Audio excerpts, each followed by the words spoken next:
C'est pour ça qu'aujourd'hui, j'aimerais que nous comprenions pourquoi notre vie n'avance pas et pourquoi la vie de certaines personnes avance. Dieu, c'est un Dieu juste. Quand on parle de Dieu juste, c'est que sa gloire a été investie pour que nous tous nous puissions en profiter de ces gloires. Qu'est-ce qui nous arrive? Aujourd'hui, nous sommes responsables de mauvais choix que nous-mêmes nous établissons. Il nous a dit des choses très essentielles. Et le thème, les mauvais choix mènent au regret. Les bons choix mènent à la joie éternelle. Le mauvais choix, c'est que nous désirons personnellement de marcher en dehors de la volonté de Dieu. Marcher en dehors de la volonté de Dieu, c'est de refuser catégoriquement de laisser les suggestions de Dieu prendre la première place et prendre le dessus dans nos priorités. La priorité du Seigneur, dans Philippiens chapitre 4, verset 8 que nous allons lire, nous constatons que Dieu nous a donné tous les éléments essentiels pour que nous puissions réussir. Philippiens 4, verset 8.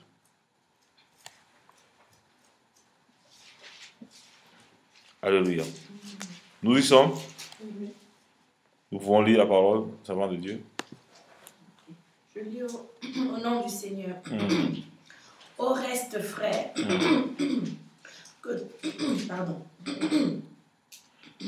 que tout ce qui est vrai, tout ce qui est honorable, tout ce qui est juste, tout ce qui est pur, tout ce qui est aimable, tout ce qui mérite l'approbation, ce qui est vertueux et digne de louange, soit l'objet de vos pensées. Alléluia. Amen. Quand on parle ici, au reste frère, je peux dire au reste patience, Jean-Claude Bruno, que tout ce qui est vrai. Quelles sont les choses vraies? Les choses vraies, c'est de laisser Dieu prendre le dessus dans tout ce que tu veux entreprendre. Dieu, c'est quoi? C'est la franchise, la sincérité que nous nous approchons. Dire la vérité à son prochain. Tu peux croire que ton mari que tu as, c'est un mauvais choix. Si tu crois que c'est un mauvais choix, la personne qui est capable de changer ce choix, c'est Dieu. Ce n'est pas en changeant ce mari que tu crois que tu es en train de résoudre le problème. Parfois, nous croyons que nous sommes capables de résoudre un problème. Ce n'est que Dieu. Si Dieu veut enlever cet homme de ta vie, tu verras qu'il partira comme il est venu et Dieu le remplacera avec la bonne personne. Cela appartient au ressort de Dieu. Ça ne t'appartient pas. Tu dois lui faire confiance. Je connais des femmes qui ont été abusées sexuellement. Toutes les vies, les hommes pour eux, étaient des diables en personne. Il a fallu l'intervention divine pour qu'ils acceptent encore se marier. Et d'autres se sont mariés et se sont rendus compte que ce qu'elles pensaient, c'est la réalité parce que la Bible dit ce que tu redoutes, c'est ce qui t'arrive. Les choses que avaient peur, c'est ça qui est revenu parce qu'elles ont commencé à cultiver ça dans leur vie. Et le diable, donc, a profité de ce qu'elles pensaient, a envoyé les désirs de leur cœur. Parce qu'elles trouvaient que tous les hommes étaient méchants. Les maris qui ont commencé à être des tyrans, des coureurs de jupons. Ils se sont dit oui, c'est ce qu'elles pensaient qui arrivait. Non, ce n'est pas le cas. Lorsque nous avons un problème de ce genre d'ordre, nous devons le traiter minutieusement, être sûrs que nous sommes guéris de cette situation pour embrasser un mariage. Et quand nous embrassons un mariage, nous devons comprendre que le mariage est un ministère. Un ministère fait de quoi? D'épreuves et de joie. Pendant les épreuves, tu dois t'accrocher au Dieu qui t'a envoyé dans ce ministère. Dieu qui t'a envoyé dans ce ministère qui est le mariage va te donner les âmes nécessaires pour tenir dans ce mariage. Parce que si tu n'as pas les âmes nécessaires, tu dois consulter les gens en dehors de la volonté de Dieu. Ils vont te donner les opinions qui peuvent te pousser à un choix que tu vas regretter. Il y a beaucoup de femmes qui ont décidé elles-mêmes d'arrêter leur mariage sans le consentement de Dieu, mais pas le consentement de leur famille, de leurs amis et de leurs propres pensées. Après, elles se sont mis à regretter après 10 ans, 15 ans. Parce que le monsieur qu'elle croyait qu'il était un diable est devenu un agneau parce qu'il a rencontré Dieu et Dieu a soigné sa vie et sa vie a commencé à se régler comme il faut. Si Dieu qui nous a créés à son image et à sa ressemblance, à tout moment, il est capable de changer un meurtrier à un agneau. Il est capable de changer le péché de cet homme à un homme pieux. Dieu seul peut donner le regret d'une vie qui ne glorifie pas dans le cœur d'une personne. C'est pour ça que j'aimerais que le Dieu que nous prions, que ce ne soit pas un Dieu imaginaire. Que ce soit pour nous un Dieu véritable et vrai. C'est pour ça que Philippiens nous ont encouragés. En nous disant, au reste frère, que tout ce qui est frère, soyez vrai. Toi, femme, tu vois tous les défauts de ton mari parce qu'il y a un homme dehors qui te dit tu es belle. Qui passe son temps à t'apprécier. Il t'apprécie parce qu'il te voit dans certains moments. Mais lorsque tu vas habiter avec lui, quand tu vas te coucher le matin, il va se réveiller avec toi. Il va te voir sans ton produit que tu mets sur ton visage et continuer à t'apprécier. C'est là que tu sauras si tu te trompes ou pas.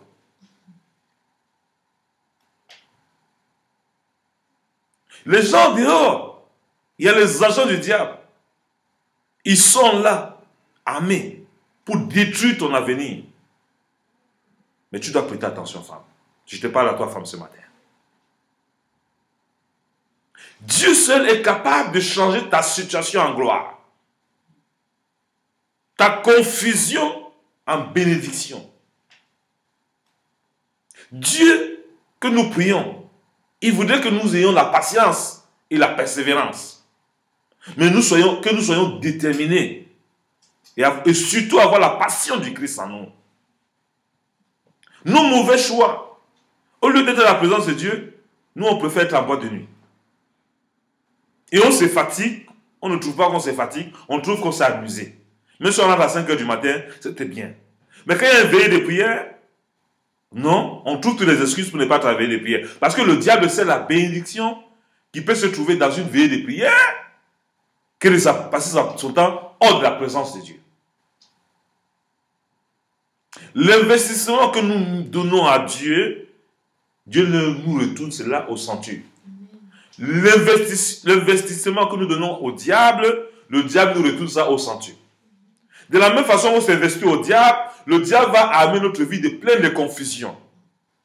Si tu aimes manger dans un restaurant, aller seulement dans les endroits de karaoké, amuser ta chair, mais tu auras les résultats de ta chair, la division, l'incompréhension dans ton couple. Mais si tu passes ta présence dans la présence de Dieu, c'est Dieu mais qui va te faire remarquer tes erreurs, tes déboires, et corriger tes erreurs en bien. Et ton mari va en bénéficier de la grâce qui est en toi. Je vous ai dit, nous sommes responsables de nos propres choix. Je n'exclus pas les hommes, nous les hommes. Si tu passes ton temps à aller dans les endroits de cigares, des buveurs de vin, tu veux amuser ta chair, tu ne trouveras jamais le temps pour la présence de Dieu. Le résultat de ta vie, c'est la chair. Et tu feras toujours des problèmes dans ton couple parce que tu ne passes pas ton temps dans la présence de Dieu pour que Dieu te donne les éléments essentiels. Et les éléments essentiels que nous avons, je passe mon temps à vous enseigner ces choses. C'est le fruit de l'esprit. Je ne peux pas aller à côté. Jésus a dit qu'il est préférable qu'il s'en aille. Il nous enverra le consolateur, le Saint-Esprit.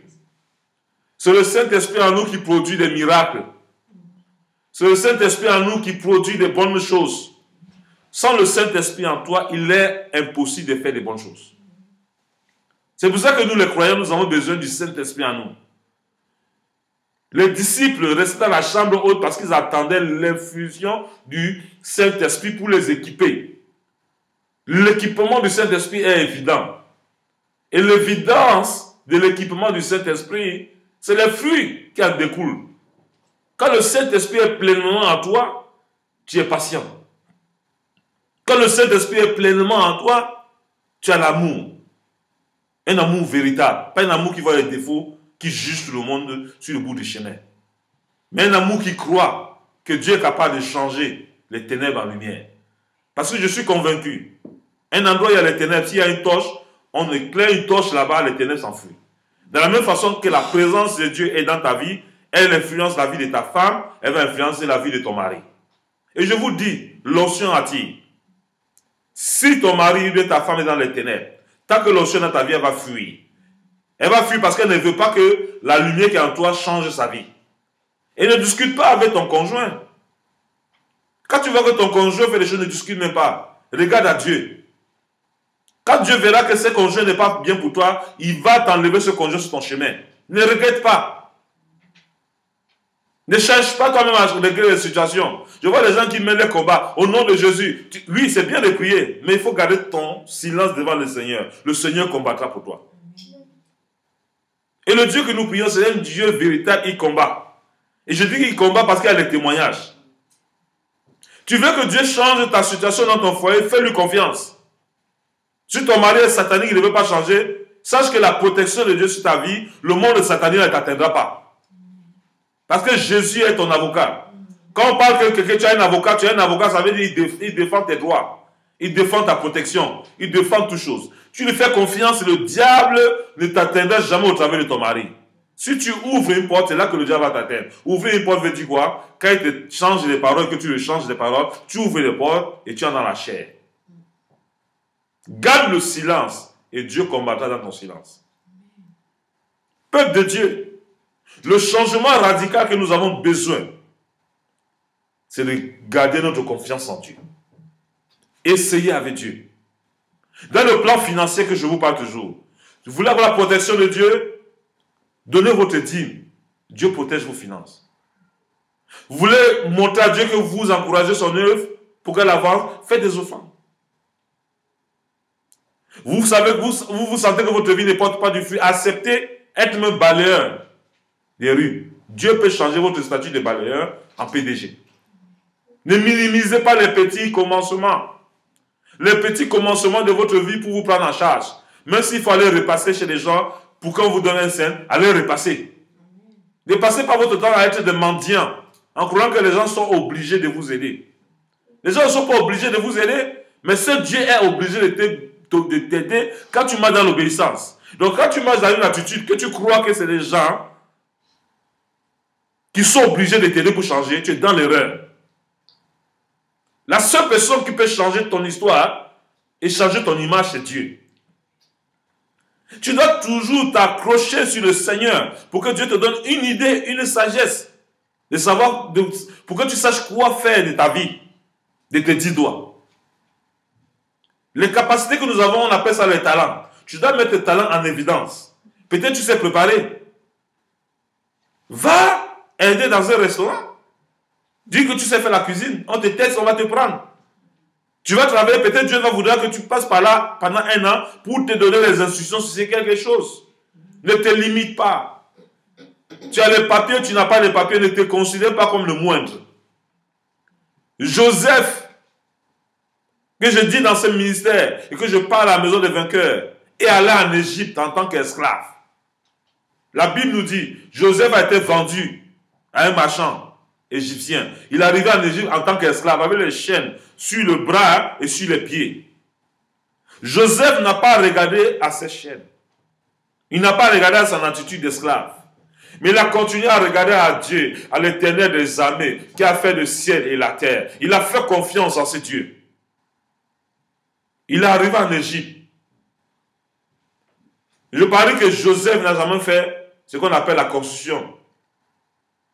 La menuiserie, il n'a jamais fait. Il n'a jamais fait l'économie dans sa vie. Mais Joseph est resté fidèle. On l'a amené chez un serviteur. Joseph, à cause de sa confiance en Dieu, Dieu lui a donné la distinction au milieu de près de 1000 personnes. On l'a dépêché parmi 1000 personnes pour commencer à être le chef de ces 1000 personnes, de contrôler leur travail. Tellement il était excellent dans ce travail. On voyait la distinction dans la vie de Joseph parce qu'il avait mis sa confiance totalement en Dieu. Les autres finissaient le travail. Le soir, ils s'enivaient de vin, ils dormaient. Mais Joseph passait son temps constamment devant la présence de Dieu. Et Dieu donnait toujours la faveur à Joseph. Pour te dire, quand tu es connecté à Dieu, tu marches toujours dans la faveur de Dieu. Amen. Lorsque tu ne vois plus la faveur de Dieu dans ta vie, c'est parce que tu te déconnectes de Dieu tout le temps. Joseph est resté connecté à Dieu. Et nous avons vu l'histoire de Joseph. La femme de son chef Potiphar, tellement a vu la distinction, la gloire de Dieu dans la vie de Joseph. On vous dit que la gloire, quand la gloire de Dieu dans ta vie, ça attire. Joseph était beau à cause de la présence de Dieu dans sa vie. Amen. La femme de son chef est tombée amoureuse de lui. Mais lui, à cause de son Dieu, il n'a pas couché avec cette femme parce qu'il respectait, il craignait les principes de son Dieu. Cette femme a tout fait, elle a dit, tu ne couches pas avec moi, je vais crier que tu es en train de me violer. Elle l'a fait.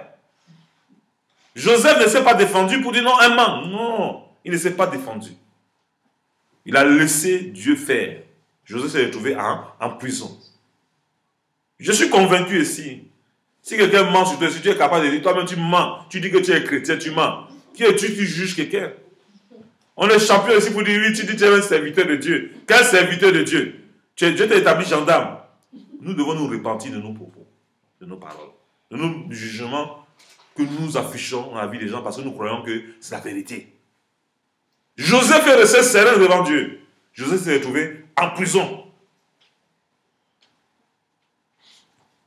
À cause de la présence de Dieu en prison de Joseph, Dieu n'a pas laissé le chef de l'État d'Égypte en paix. Il a commencé à le troubler dans les songes, dans les visions. Et comme Joseph était tellement rempli de la présence de Dieu, il pouvait interpréter les rêves. Pour dire que quand la présence de Dieu est dans ta vie, tu n'as plus de confusion. Si tu as la confusion, ça veut dire que dans Dieu, tu chancelles. Tu ne sais même pas dans le Dieu que tu t'es confié. Mais Joseph est resté serein. En prison même, il est resté serein. Il n'a pas vu la prison comme un échec dans sa vie. Nous avons vu qu'en prison, il a commencé à interpréter les rêves des prisonniers. Dieu a fait sa promotion en prison. Dans la prison, il était là. Tous les prisonniers ont commencé à le respecter. Pour vous dire, quel que soit l'endroit où vous allez vous trouver, votre lumière va continuer à briller. Amen. Quand vous restez connecté à Dieu, partout où vous vous trouvez, votre lumière brille. Amen. Même si votre mari ne vous respecte pas, les gens vous respecteront parce qu'on verra la distinction dans votre vie. Amen. Même si votre épouse ne vous respecte pas, mari, les gens verront en vous des capacités et témoigneront qui vous êtes. Parce que quand Dieu est en vous, c'est palpable, ça se voit. Rester connecté à Dieu, c'est la meilleure chose que nous pouvons faire. Joseph est resté connecté à Dieu. Les prisonniers sont sortis. Il a donné les interprétations de ce qu'ils seront. Il a dit à l'autre, on va te pendre. L'autre, tu vas commencer, tu vas retourner dans la maison du roi, tu vas servir le roi à sa couronne. Parle-lui qui a Joseph en prison, qui peut interpréter les rêves qu'il ne comprend pas. Le gars est parti, il n'a pas voulu. Mais à cause de l'onction de Dieu a poussé cet homme à témoigner sans vouloir. Pour vous dire, même vos ennemis, ils vont témoigner de vous sans vouloir. Même ceux qui ne vous aiment pas, ils vont finir par parler du bien de vous. Amen. Parce que c'est Dieu qui va les pousser à le faire.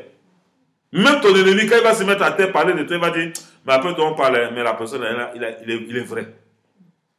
Avec ta distinction donnera ta réputation.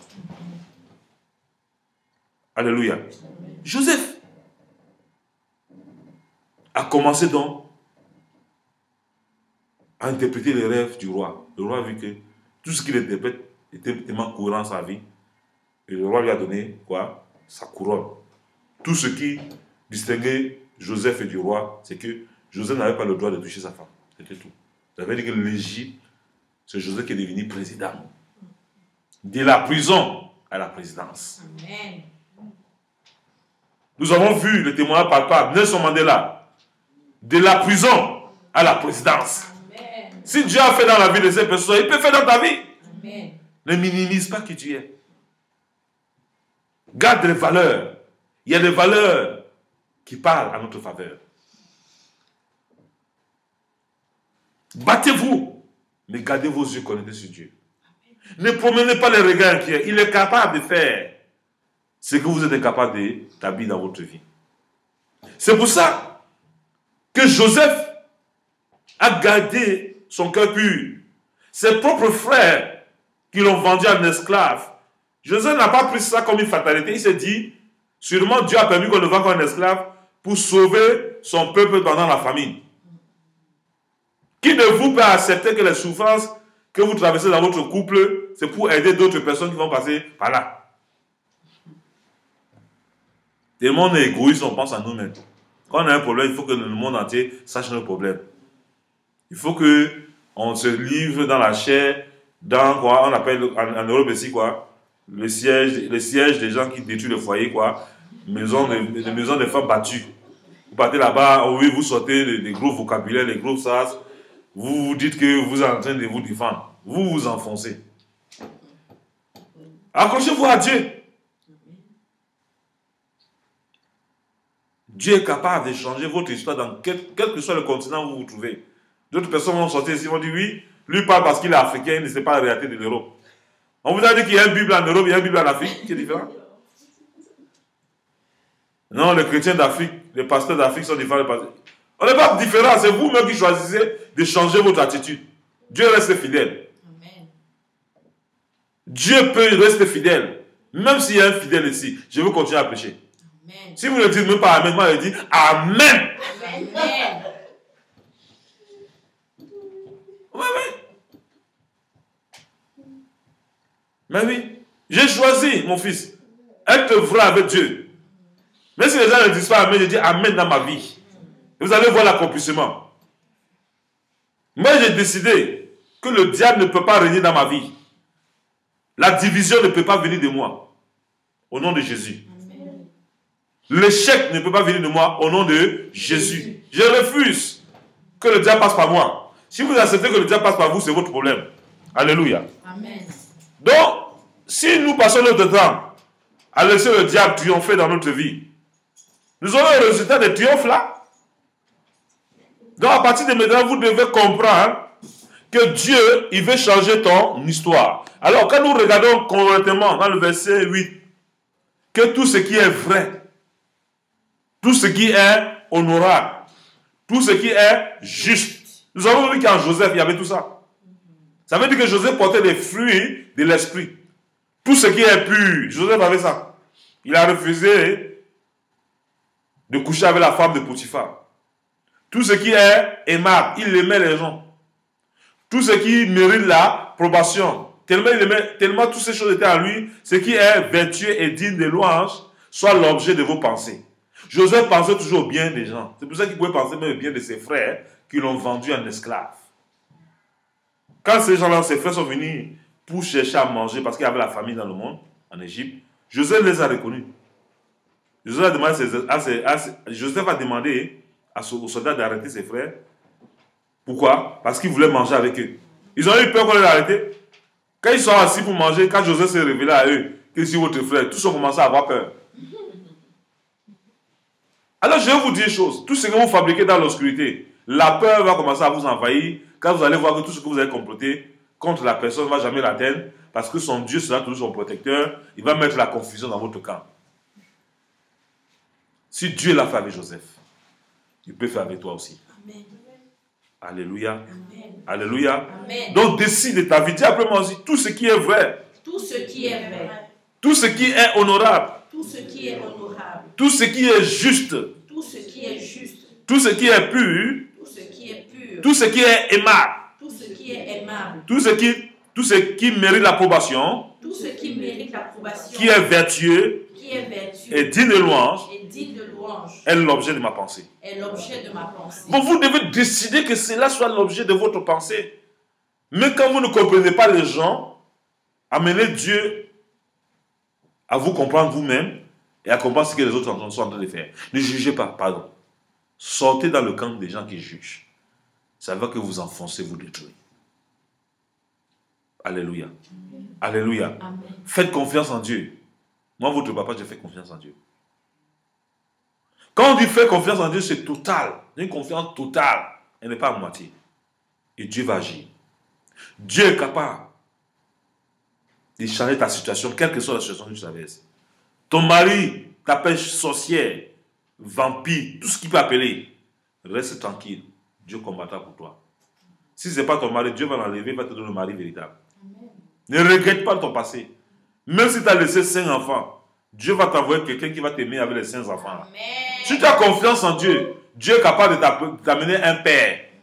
Le géniteur va partir et le père véritable des enfants vont venir. Amen. Il va venir. Et il va venir et tu dis Amen ce matin parce que Amen. Je sais que le Père va venir. Amen. Il va venir. Qui vous a dit que les enfants vont empêcher la bénédiction de Dieu dans votre vie? Dieu va vous envoyer le mari qu'il faut. Marie, tu es fidèle à Dieu.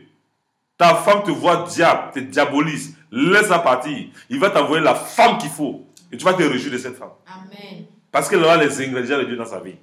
C'est horrible de vivre sur un toit avec une femme querelleuse. Mieux pour toi-même, tu vas dormir dans un carton. Même si tu as un immeuble, que ta femme ne croit pas en toi, t'insulte de tous les mots, tu n'es pas heureux. Même si tu es riche, comment? Tu n'as pas une vie. Mieux vaut pour toi te séparer, laisser Dieu te séparer. Ne cherche pas toi-même. Quand Dieu va te libérer, il va pousser, la conjointe va te fuir, mais le conjoint va te fuir. Et tu sauras que tu es libre parce que c'est Dieu qui a préparé le terrain pour le propriétaire qui arrive. Amen. Pour la propriété qui arrive. Amen. C'est pour ça que quand vous faites confiance en Dieu, il va vous donner les biens que vous n'avez pas cherchés. Quand vous allez habiter les maisons que vous n'avez pas construites, certaines femmes sont venues habiter dans une maison qui ne les appartient pas. Dieu veut les enlever et vous mettre là où il faut. Les maris, ils sont dans les maisons qui les appartiennent. Dieu va les enlever pour mettre les maris qu'il faut dans cette maison-là. L'Esprit du Seigneur dans ta vie ce matin t'amène à la concrétisation de ton miracle. Au nom de Jésus de Nazareth, j'ai ainsi prié. Amen.